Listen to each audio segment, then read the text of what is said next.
Hey everyone, welcome back to Heck Yes. It's me, Carissa Wu, as you know, and I'm here with a very special guest, Melanie Aubert, and she has navigated out of poverty into prosperity. She helps other women rise to the multi six and seven figures online with money mastery, marketing, and soulful selling. And I'm a big fan, so welcome, Melanie. How are you doing?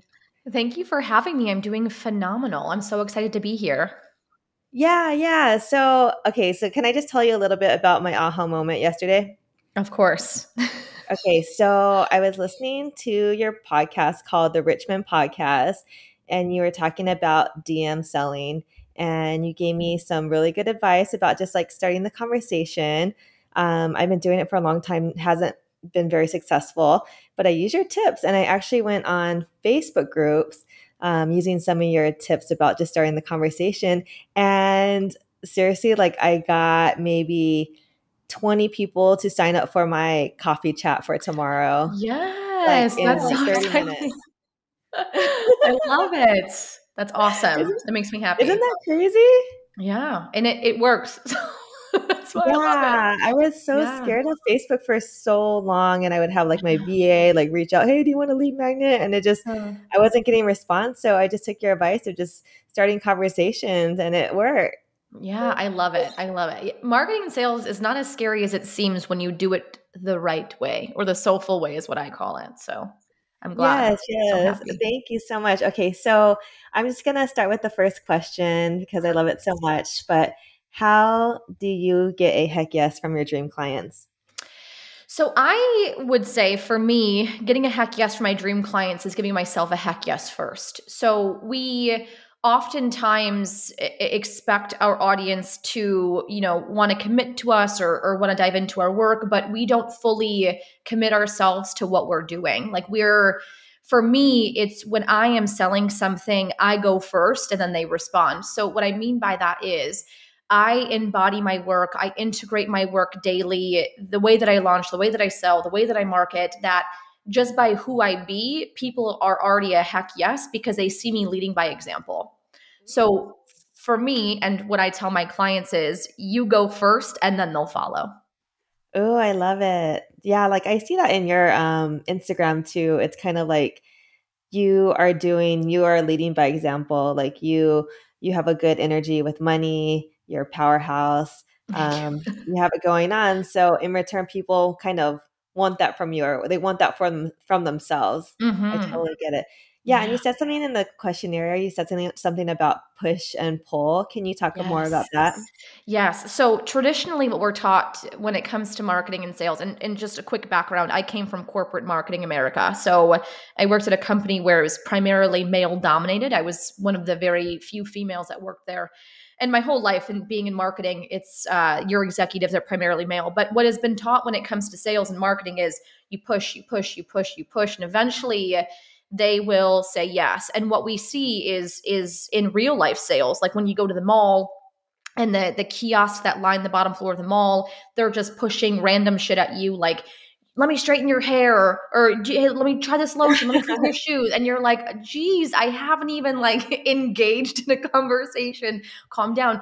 So that's push. That's you're pushing, you're pushing, you're pushing. There was no invitation yet, and that's why we are afraid of sales and we're afraid of marketing, is because we've had bad experiences with that, and I did that because that was what my corporate job instructed. So what I like to do is the pull marketing, is where one, the piece of that is the integration, that you, when you see me walking first, you're pulled toward it. You're like, I could tell that she does the thing. It's more like an energetic kind of attraction. You can't help yourself. And then the pull would be, so what we don't always understand, and there's in conversation, there's a masculine and feminine energy. So as me and you are talking to one another, it would be really hard for anyone to listen to us if we are both talking at the same time, right? There has to be a masculine, I'm talking, there's my push, and then I lean back, there's my pull, I respond. So there's a dance with energies when it comes to how we communicate. And because sales is just communication, marketing is just communication, it's the same kind of thing. When we are selling something online and we're just pushing and pushing and pushing and pushing, here's the thing, here's how great it is, here's all the shit that you get, all that stuff. It's very hard Uh-huh. for anyone to like step up and want to respond or even have the chance to respond because you're in your masculine so much that they can only respond in their feminine, which is leaning back. So that's the energy that I refer to a lot when it comes to the sales and the marketing and all the things business. Yeah, I've been working on my feminine energy and two funny points. Well, the first kind of funny story is I was at a kiosk with my husband and then he went to the Disney store to buy something and he came out and I had bought like five steamers. and, and we still like fight to this day, like 8 years later about that story. He's still mad It's so about it. funny. It's so funny. I love Yeah. it. Yeah, and I'm really working on like my feminine energy. I'm very, very like masculine. I'm the one like, oh, I'll buy the drinks, I'll buy the shots, Yeah. like I'll open up my own doors. And I was at this wedding and I was, taking the big, giant, heavy centerpiece off of the table to do the table pictures. Mm. And I had just spoke to my assistant about feminine energy. She's like, hey, Carissa, ask a guy to do it. Yeah, and so I grew up with I have four brothers, and in my childhood was a bit chaotic, and to me, being masculine was a defense mechanism. Like there was no room for Mm, me to be in my feminine ever because if I didn't do, nothing would have gotten done. And it's interesting because we see it as like a badge of honor when we're like that, mm. right? Like where the hustle mentality is praised, like we've just grown up in a society like that if like a woman in business if she's not like a wolf of the pack, like she's weak, she won't survive. And I have found that I've not only made far more money in my feminine, but I have also attracted far better clients in my feminine.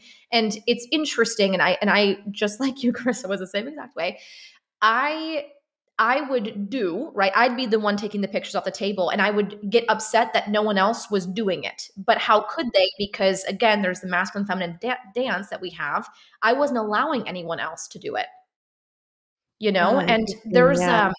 when you see, and it's really cool, and I love the feminine power because when we walk into a room and you can't help but look at someone, like they carry not the masculine power, they carry the feminine power. That's like the huh, she's got it going on. Like it's not because she's like, oh, I'm gonna do everything, you know, it's because she's mastered her feminine energy. Like we're born with that superpower, and a lot of us try and like stuff it down because we see it as weakness when it's not. Yeah, it's so interesting. Okay, so kind of a fun question. We're talking about feminine energy. So Mhm. why do you name your website I Am Rich Man and your podcast The Rich Man Podcast? I kind of already know, but just yeah, I want Yes, yes, to for hear it. context. So there's that famous Cher quote when her mom asked her why doesn't she just marry a rich man? She goes, "Mom, I am a rich man." So that's where that came from. Was the Cher Oh, what famous was Cher that quote? from? Share quote? Cher, yeah, she Oh, was share, yeah. interviewed. Yeah, and I love the idea of because I had a tax person when I was maybe 22. I was with my dad. And the my tax guy made a comment that, wow, you actually make a lot of money for your age. You should just do it the old school way and marry someone rich. And I said, I don't want to marry rich. I want to be rich. Like that's what I want to be. So it's a play on words that like I am a rich man. Like I want to see more money in the hands of women done it like in a way that us women like run the show our way versus it being like us in a man's world. It's us in the world doing man shit the woman way. So that's the intention behind the name. Oh my God. Yeah, I had the same story with my tax man. Like tax Yeah. men are like kind of chauvinistic, I guess. Yes, yes. I'm like, that's such a weird. I don't want to do it old school, like marry rich and divorce. You know, I'm just like, it's Yeah, so yeah. silly. Yeah, it's crazy. I mean, I don't want to marry poor, but I definitely want to be Yeah, rich. yeah. My husband married me when I was poor, so Oh, he was a good investment. he married you for love. Yes, he did. He did. Nice, nice. So how has like your business been going? Like tell me a little bit about your backstory. Like growing up you said poverty and then Yeah. what did you do for in college and jobs and just what led you to where you are today? Oh gosh, what led me here today is just a million small moments, Mhm. but I grew up in a family of addicts, actually. Both my parents were addicted to drugs. My father was in and out of prison most of my life. So when I say that I had no choice but to be in a masculine kind of role, I had no choice. I had multiple jobs always. I graduated college early or high school early to get into college quicker, to like get a career. And marketing just seemed like the easiest. I wasn't good at anything besides, I mean, like I wasn't a math wizard or like I wanted to be an architect, but I couldn't, I had none of my walls were even. So I was like, marketing's just easy. It's just easy. I'm just going to go for it. And so throughout college, I was always working multiple jobs. I was interning, doing all of the things. And it's interesting. My last corporate job was when I first began there was when I was really into fitness. Again, I had a million jobs. So like I was doing fitness coaching and working my full-time job and also hostessing and working a yogurt shop, like you name it. I don't know how I slept. Really. So I was a personal trainer on the side, and I'm the kind of person where like if I have my mindset on something, I'm going to see it times 1,000. Like I don't half-ass anything. I go for it. And that's just how I've always been. And I think part of that when you're born into poverty, all you see is opportunity. You know what I mean? Like there's no level that you're like, I want to do better than well, I didn't want to do better than my parents, but there was no like, it was sky was a limit for me when I saw what was possible. When I was in the fitness world, it was Instagram was newer, and people were, posting workout videos. And one of the gentlemen at the gym that I worked at was like, hey, have you seen this woman on here? Like she's making money doing this. And I was like, oh, interesting. I'll think about it. 2 years passed. I never did anything with it. And I didn't really want to be the face of anything. Like I was kind of scared what people were going to think of me, like what we usually, worry about. So in my corporate job, I thought, okay, if I don't want to be the face of it, why don't I help people behind the scenes with like content, with that kind of stuff? What I was doing at my corporate job, I saw how it can tie into like the online space world. So what I was posting workout videos, and then I grew my following very, very quickly. It was when the algorithm was awesome. Uh-huh. And unfortunately, it's changed I significantly. know, totally. So when I grew my following, I was like, oh, okay, like I know how to do this. And so I worked behind the scenes with people on like creating content, that kind of stuff. I'm talking like I had one client that was like $200 a month. And I didn't know how to like scale that or how to grow that. And then one day I just thought to myself, like, if I really want to make this online business thing like work, I have to quit my job. It sounds really rash and crazy. I heard a radio station and it was my sign from God that just to quit and just go for it. So I quit my job, cashed out my 401k, and then I hired a coach with that money to teach me how to create a program online to sell. And that's how I got started. It was kind of like a random unveiling of, and in between all that, I was making random websites for people, sales funnels. Like I had my hands in so many different places that no one even knew what the hell I did because it was like 1,000 things. So yeah, Wow. to speed up the One thing stories. I wanted to say was that's cool about you was you came from parents that were addicts and from Mhm. poverty with nothing. Some kids would see actually like no future ahead of them, but Yeah. you saw nothing but future, and you Yeah. know, it's Yeah. very interesting. And I will credit when I was young, I read this poem that said that these twins were born into a life with an alcoholic father.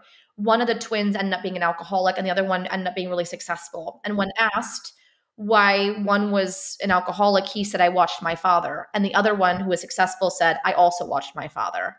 And when I heard that, I was like, I have a choice to either be like him, be like Uh-huh. my dad, or not. And I chose the Oh, latter.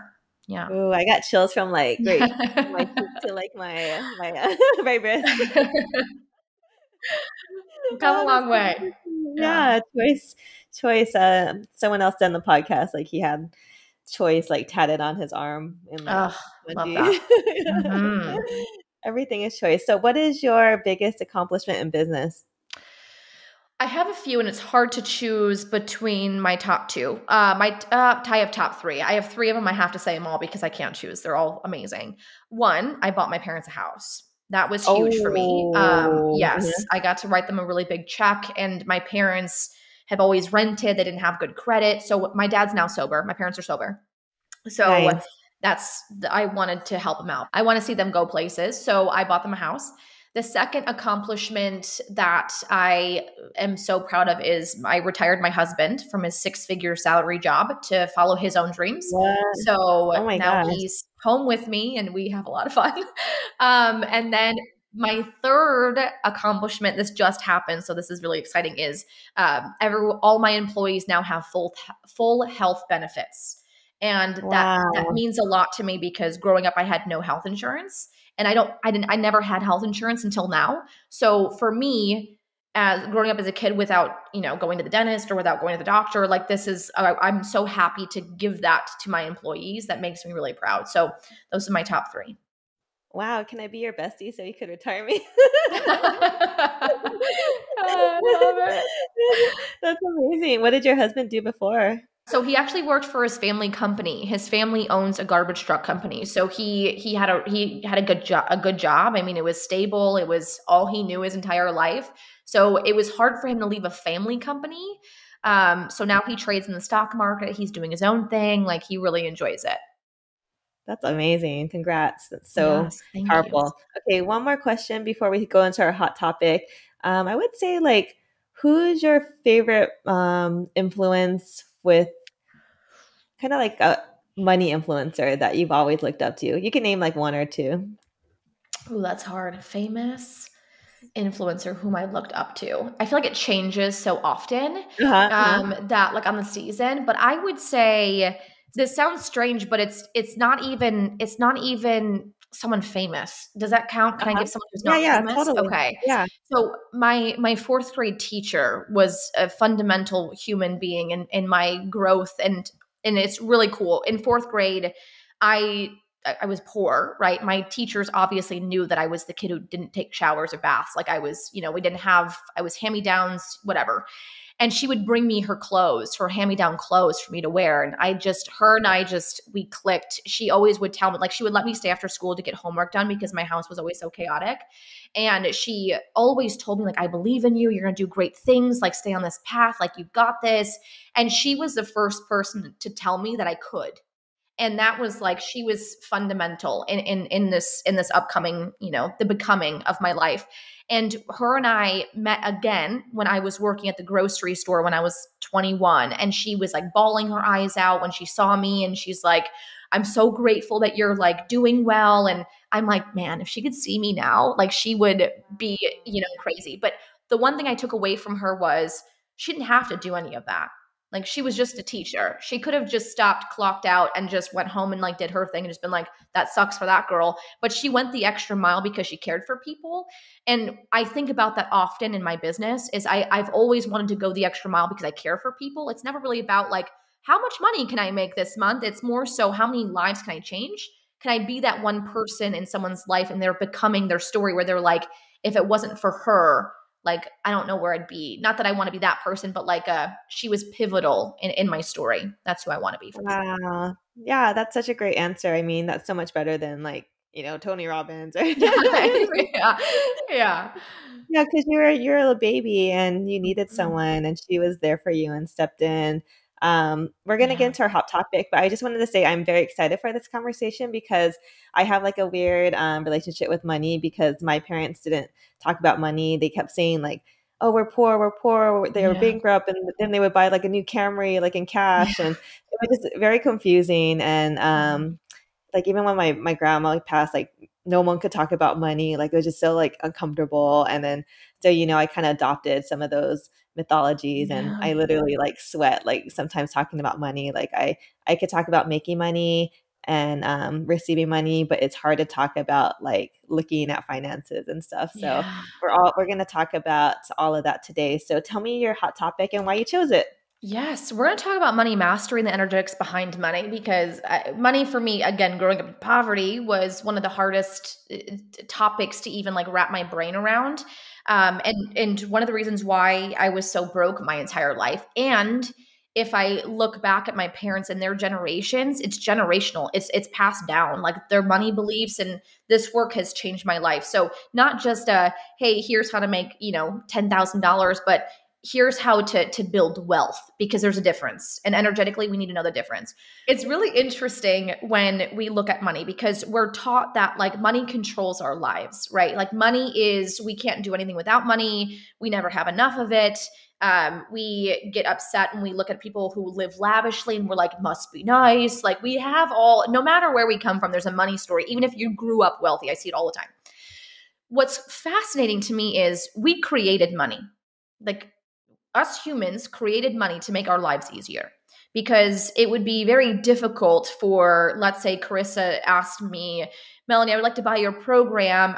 Here is, 2 plants and a half a chicken. And I'd be like, okay, Carissa, no, it's worth 2 chickens and 4 plants. And it was just way too confusing. So currency streamlined the entire process for us. What's interesting is it's not actually about the money. Okay, here's what's weird. When I ask you, what do you want to do with the money? It's never, the answer never is, I want to pile all my money, on my bed and stare at it every single day. I want to make wallpaper out of my cash. It's the experiences. We want to experience buying our parents a house. We want to experience going on vacation. We want to experience freedom. The weird part is money is just the middleman between everything. Like money is just the exchange of what you want to have, what you want to experience. For whatever reason, we put all the power into that exchange, the middleman. We give money all of the power. And even though we've created it and it physically cannot control us, we created it. It's very interesting. But imagine it's the middleman. It's just a tool, right? Wealth is who we be. The tool is the money piece. So there's a really big difference between the two. I know a lot of rich people who feel very poor. And it's because they don't feel wealthy. And they still put a lot of emphasis on the money. So they're still in this rat race to feel something different, and they never will. So I know that was a lot, and it might not hit right away, but that's okay. Come back to it. It will hit later. So yes. The interesting thing about money, if it can't control us, if it truly is neutral, money is not good or bad. It just is, right? If you really think about it, what did money ever do to you? Like money is just money, right? We're the ones who say money's evil, money's hard to get, money's this, money's that, money's the other thing. The interesting thing is money, the only job it ever does is it responds to us. Remember how we talked about briefly in the beginning of this conversation about the communication, the masculine and the feminine energy, right? Like when we're in a relationship with one another, there's a give and a take. I want you to imagine if you treated money the same way you treated a spouse, right? Imagine if when, the spouse came over, you were like, oh, I'm so glad you're here, right? It was like a big deal. You were so excited. You were hugging them, you're loving on them. And then they're like, I got to go. And you're like, excuse me, where are you going? When are you going to be back? How long? And then when the spouse leaves, you're just rapid texting and like, I don't trust you. I don't think you're going to come back. What do you think that person would do? Be annoyed. Yeah, they would probably not want to come around you, right? Because the energy is like not great. That's how we treat money. When money comes, we're excited. We celebrate it. We're thankful. And then all of a sudden we snap and we go into the, I don't trust you. I don't believe you're here for me. And money's like, what did I do to you? Like, I didn't even do anything. Like money just wants to love on you all day. But because it responds to you, it's either responding to you via lack frequency or abundance. So if you don't trust money to come around, what do you think money is going to do? Come around? Psh, no, right? But if you treat money with excitement, with the I can't wait to be around you, the I can't wait to be in your space, like I can't wait to see more of you, or I'm so excited for all the things we're going to do together. Imagine how money would respond back. Excited, can't wait. Yeah. Right? Excited. So it's not our fault that we feel certain ways about money because it's generational trauma. Like we've inherited it. It comes from our family. It's who we surround ourselves with. And what I like to believe and where I think that things got misconstrued in the process of the creation of money is someone got really rich and then convinced everyone else they should be poor.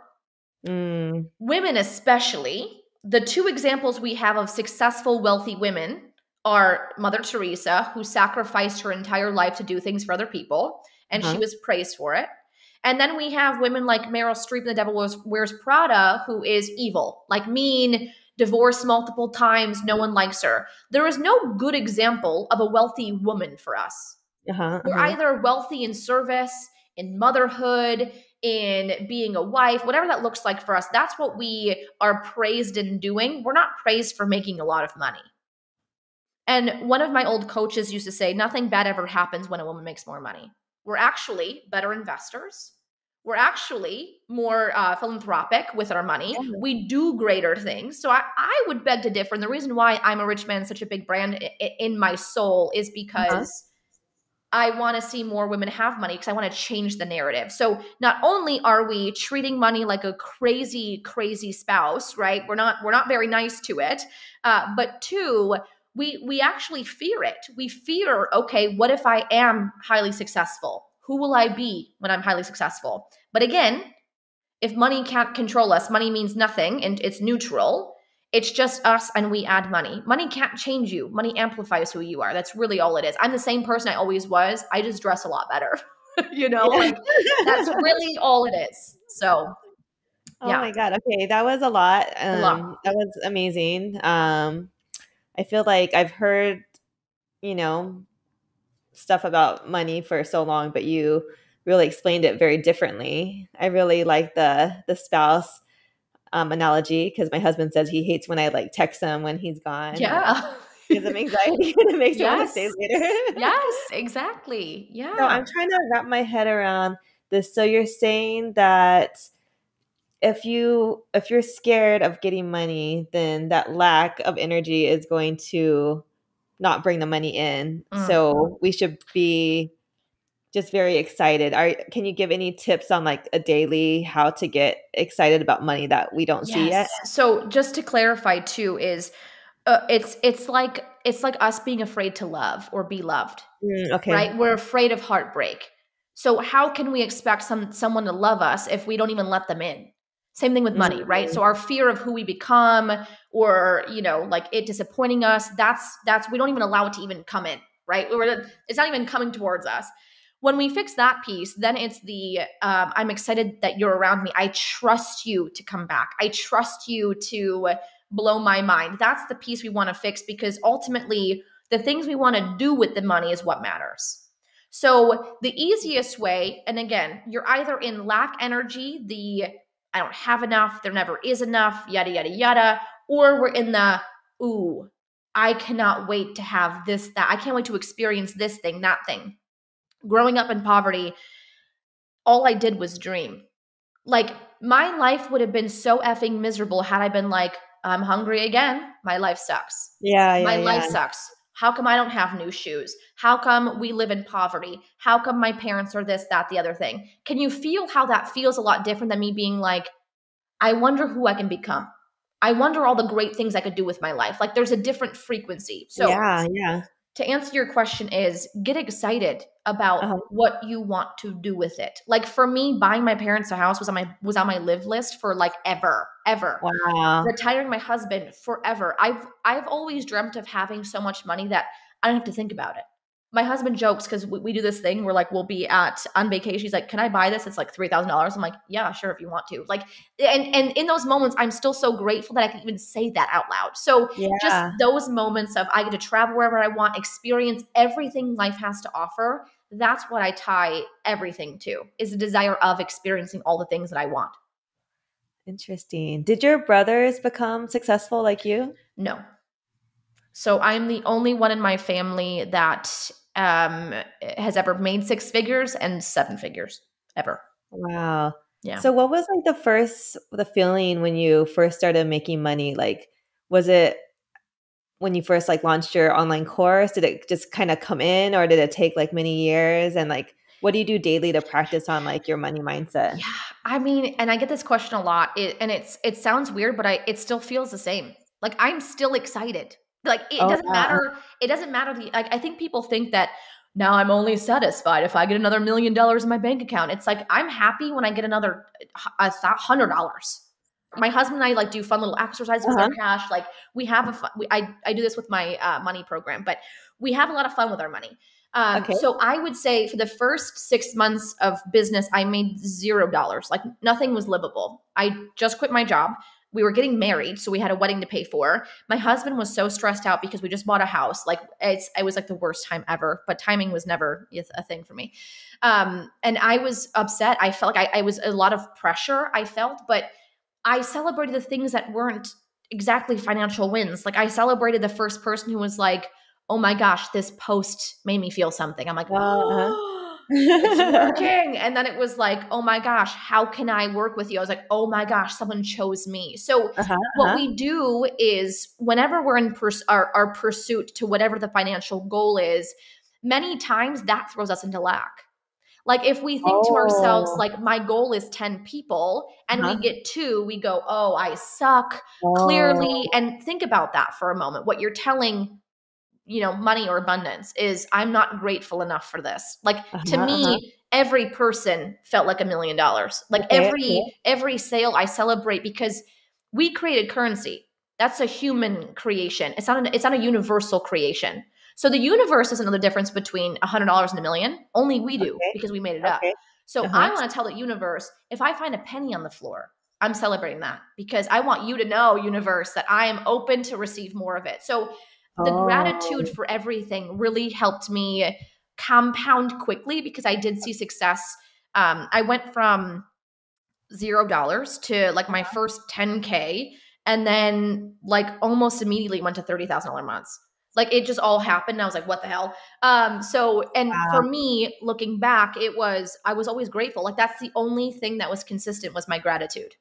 Oh my God. Okay. I am so thankful you said that and gracious because I have on my shower, it says it's like one of those pencils you could erase in the shower, like waterproof, but it's like, I am a successful coach and I have 10 students. Yeah. And so I'm just shy of 10 students, but it was kind of like that lack of mentality, like, oh shit, if I don't miss my 10, like I suck, like I'm gonna Yeah. fail and then I have to go back to photography. So I'm like, Mm, I really need to just set in like grateful for the people that signed up. absolutely. And so they call this the power of one, is when you're Okay. just focusing on one person. Okay. $1, one thing. And then when you start seeing one person come in, you're like, "Ooh, it happened." Like you feel gratitude for it. And then the second person comes in and you feel gratitude. This is why I don't set goals anymore because I want to Oh. blow my own mind. Like I couldn't predict going from 10K months to 30K. Like that wasn't like like statistically speaking, that was like impossible. So I don't want to limit myself, number one. And two, I don't want to throw myself into the feeling of lack because I'm not hitting my goal. But like, does it even matter in the long run? No, it's man-made. It's like we made it up. It doesn't mean anything. It's Oh, very okay. interesting. I want a personal question for Mm-hmm. okay, so I saw my course for 3K. It's like a Mm-hmm. hybrid group coaching, but they give like 2 1-on-ones. And yeah, they get like so much support and a full like lead machine when they end working with me and then getting results for my other students. But the 3K prices seems kind of really expensive for people. Mm. Even if I feel like I'm pretty strong at the sales call. Should I talk like when I pitch it, like should I talk about their money story along with pitching my 3K and deliverables and stuff? Mm. So I have a secret for everyone who's listening. Okay. It's never about what they get. It's Okay. about the Oh, experience. okay. So this is a masculine marketing tactic is when we push, here's all the things that you get. Here's, it's like a checklist. It feels everyone does that.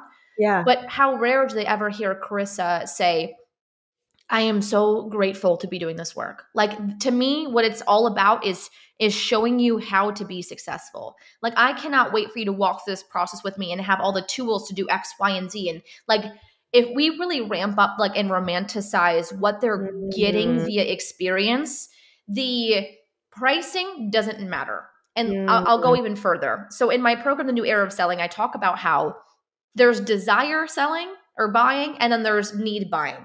We're taught in the mm, masculine sales practice that people have to need what we have or else they're going to die. mm, And mhm. for me, think about this. People will skip their mortgage to buy the new iPhone. Why is that?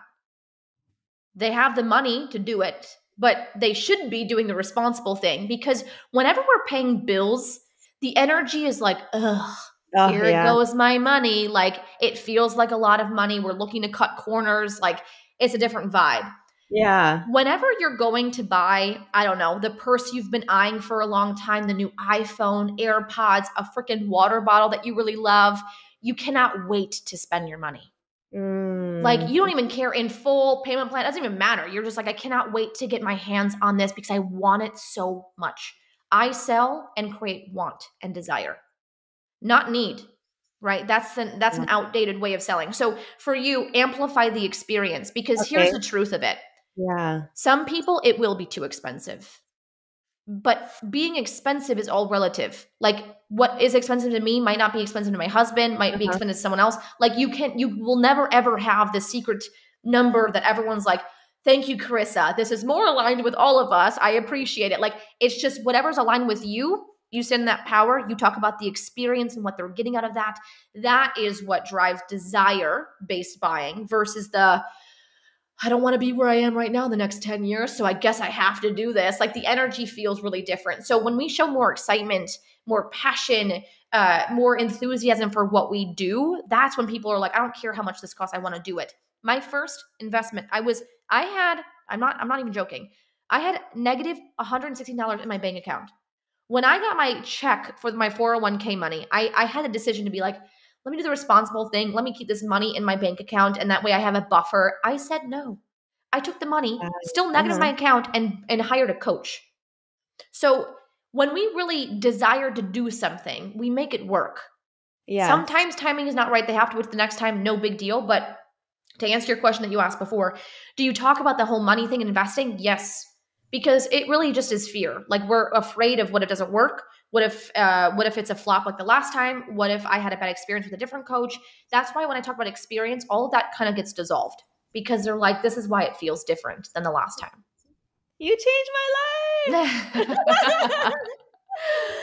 Yeah, Oh my God. perspective is interesting. Yeah. Yeah, it's Oh, pretty cool though. it's interesting because when I was transitioning out of photography, this is my last year of like actually shooting the weddings. My energy really shifted, and I had all the power because I didn't really care if I booked or not.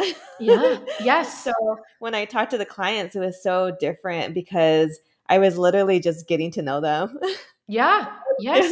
Yeah. It's different. It's a different feeling. And I have photography clients who sell like senior photography. So girls graduating high school and their packages are in the 5,000s Wow. Uh-huh. and they're sold out. And as a mom, I would pay that. Exactly. But what we did was not the here's how many photos you get and here's Yeah, we yeah, yeah. talked about how it's an experience. The last moment of their adolescence, you're celebrating it.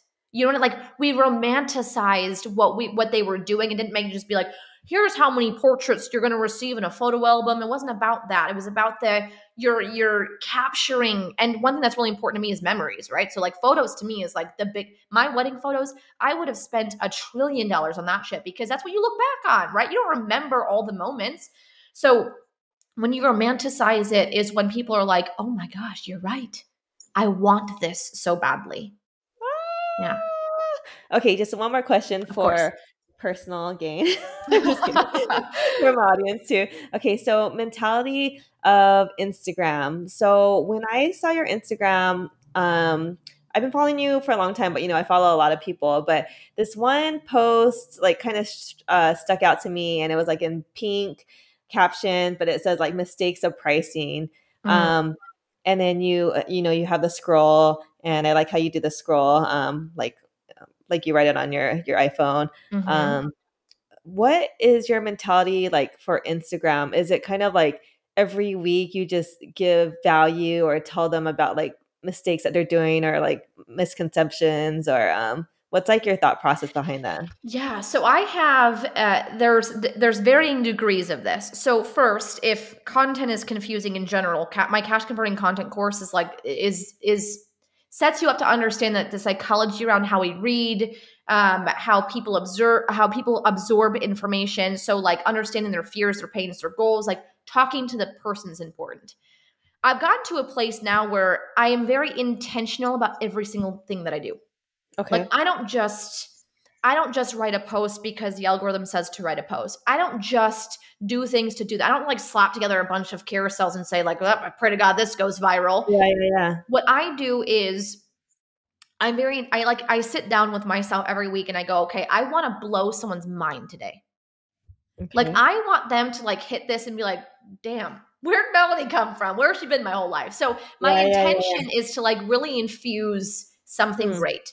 So that's number one. And then just to give you some like tactical tips, is I think about, okay, what does the algorithm favor when it comes to content? The number one thing that will always remain the same when it comes to Instagram is Instagram wants you to keep people on the platform as long as possible. That's it. Mhm. So I Okay. play with video content because that's long duration. I play with a lot of carousels because they're reading and they're stuck on my page for a while. That's why I do that. But I want the experience. Again, I'm really big on experience. I want the experience to feel different. So when they're going through a carousel, it's like a story. They're like, whoa, whoa, I don't know which one of these slides I want to share because they're all so good. So I want to create something fun for them. But when we are looking at Instagram, like Carissa, you and I right here, like, the way that we're talking right now is no different than how I talk on my Instagram.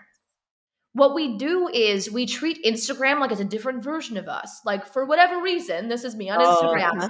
And that's not helpful for anybody, because if I get to talk to you in person, I should see the same you I should see on Instagram, on Facebook, on YouTube, wherever else you are, because that's the intention. When things feel hard is because we're out of alignment with something. Like, it's hard because we're not being our authentic selves. It's hard because we're doing a lot of I should do this. Nothing feels good for us. So my advice is, one, double check. Are you who you are in person? If I was right in front of you, would you talk the same? Okay. You know what I mean? Yeah. Like, is the conversation the same? And then from there, it's how can I blow someone's mind today? How can I either show them how much I care about what I'm doing, the passion that I exude for what I do? How can I give them a quick tip that they can, like, use right now to Yeah, like yeah. change their world? So that's what I do. Is I'm very intentional about every piece of my business, and that has really changed my life. Yeah, I think I'm just gonna like kind of like think of your face and then like the Me emoji of whispering to like the you. explosion, yeah, the explosion of Yeah. the brain. Every time I write a caption. Yeah, there we go. Down for Cool. that. I love this conversation. Let's get into rapid fire questions. Absolutely. Okay, tell me the reaction of your parents when they bought a house, when you bought them a house. Anticlimactic.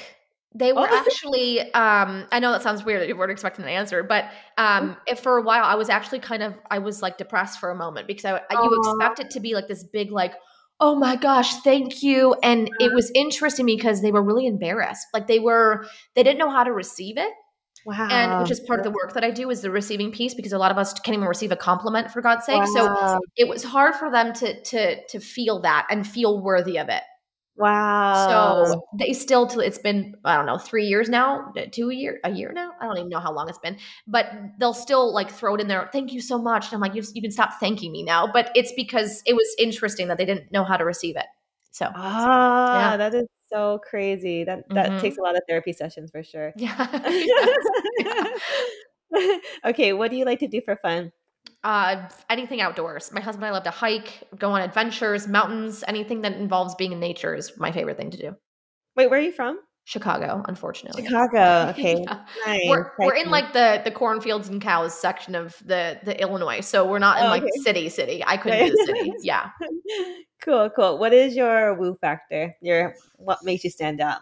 The way I see the world is very different than what most people see. Mm, I love it. Okay, perfect. And then maybe a question for me, since you're a podcaster and I never do personal podcasts. Yeah. I love that. Question for you is, we'll leave it on this. Why do you do what you do? Coaching, that's a good question. I do At a want to soul level, what's the legacy you want to leave behind for people? I want to leave behind that you could be anyone that you want to be Mm, through being a wedding photographer. I think you use the word a lot, like romanticized. So you're mhm. going to speak to a lot of people on this podcast that's listening because we're all romantics. Yeah, Um, me too. we really, as photographers, we want to make it the best day of someone's life, the couple, Yeah. truly through, the whole client experience. But as a coach, I want to help my students make the same experience for their clients. Yeah. And I would go even farther, Carissa, to say too that you really help people have peace of mind. Like, if you didn't know, I tried photography very Mhm. briefly when I first started. Again, I did a million Oh, jobs. And had I known that there was someone out there, this was before coaching was a thing, that someone out there that could help me with pricing, packages, marketing, just how to talk to people, and that would have changed my life. I gave up far too soon because I had no idea what I was doing and I was very scared. So just know that you make people's dreams come true, oh, thank and you so you much. walk them through some very hard, and we know how hard entrepreneurship is. It's a mental game. It's a lot of hearing no a lot and hearing yes sometimes, and just there's a lot that goes through it, and you are the navigator for people, and that's what you should show them, because that's what you do. It's beautiful. I received that Love it. compliment. Thank Yes. you. Okay, last few words from Melody and your freebie and how to work with you. I know you have a lot of cool courses that I've bought a lot of them and they're amazing. Oh, one compliment I wanted to tell you was the first time I bought one of your courses, Money Magnetic Moves or Yes. something, Yes. the first module you were talking about money, and I loved your confidence about money. And Mm, that's something that I didn't see a lot in other courses that I purchased. And your confidence about money, and you said something about like, why do people spend, $30 for a gym membership or like $100 a month for um, a coach? What are they called? Fitness instructors. yeah. Yes. Yeah. Personal trainers. Yeah. Yeah, personal trainer. There you go. And then why do people, charge or pay for like $1,000 for them? Mm, So it's kind of like this mentality. And I was speaking to this one potential student, and he, you know what he told me? He said, photographers are like Starbucks. We're on every corner. So mm, I have to charge $1,500. And it just like broke my heart. mm. And I was like, he didn't sign up with me, so I'm sure like in next year he will still be charging $1,500 after Yeah. 12 years in business. So it's just definitely a mindset. And I work in my mindset every day Yeah. too. But yeah, so yeah, tell us how to work with you and your freebie, or not your freebie, but your discounted course rate. Absolutely. So we have a plethora of items, cash converting content for content. We have a $67 offer for all of you, which I will give Carissa. We have for money mindset, magnetic money moves is one of my favorites. We actually have a live version coming up in February that will be live. So a very exciting new curriculum. We have Okay. the launch lab, the new era of selling, depending on what you feel like you need help with. That's why we have micro mastery programs that are for you. So any of those, you can go to my website, iamarichman.com. It's brand new, and you will see all those programs there for you. But I will give Chris a special link for the cash converting content course for you guys. Yes, and if anyone listening to this podcast, please take a screenshot and tag me and Melanie Aubert Yes. and say why you want to be a rich man. Yes, I love that. I want to leave you all with one thing that I walk Yes. with every single day. So I want to be the woman who money finds wherever I go. Like that's who I want to be. I want money will find me in a room anywhere I am and offer itself to me. Walk around as if you want people, dream clients, whomever, high paying clients to find you wherever you go. Walk like that woman, walk like that person every single day and watch how your reality changes. Ooh, I love it. With a cute outfit. Like your Yes. outfits are like really I'm good usually in a on. Yeah. sweatshirt, but okay. We'll go for it. Go on your website. I'm like, that's a good outfit. Anyways, I love this conversation. It was so powerful. Thank you, Melanie. Yes. Thank you for having me.